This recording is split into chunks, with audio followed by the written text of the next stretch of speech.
ఈరోజు మనం చెప్పుకునే నీతి కథ బుజ్జిగాడి జామపండు. బడినుంచి ఇంటికి రాగానే బుజ్జిగాడు పెరట్లో ఉన్న జామ చెట్టు దగ్గరకు వెళ్లాడు. పొద్దున తాను చూసిన జామపండు కోసుకుని తినాలనుకున్నాడు.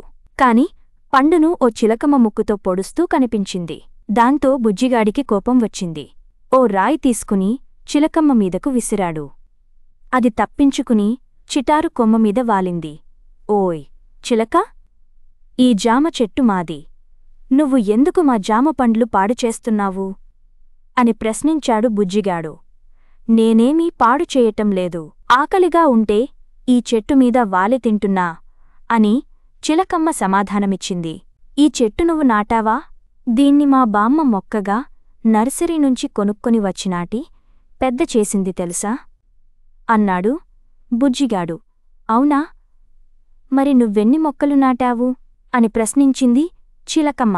నేను మా పెరట్లో మామిడి, బొప్పాయి, సపోటా, గులాబీ మొక్కలు నాటాను అన్నాడు. బుజ్జిగాడు ఓస్ అంతేనా? 2-3 మొక్కలు నాటినందుకే నువ్వింత మాట్లాడుతున్నావే? అసలు ఈ ప్రకృతి ఇంత పచ్చగా ఉండటానికి కారణం మేమే తెలుసా అని దబాయిస్తూ అంది చిలకమ్మ. బుజ్జిగాడికి అర్థం కాలేదు. నోరు తెరిచి చిలకమ్మ వైపు చూశాడు. మా పక్షిజాతి వల్లే వృక్షజాతి అంతరించిపోకుండా ఇంకా కళకళలాడుతూ ఉంది. అదిగో అక్కడ చూడు, నేను జామపండును ముక్కుతో పొడవటం వల్ల కొన్ని గింజలు నేలమీద పడ్డాయి. అవి కొత్త మొక్కలవుతాయి, తర్వాత పెరిగి పెద్ద చెట్లవుతాయి అంది చిలకమ్మ.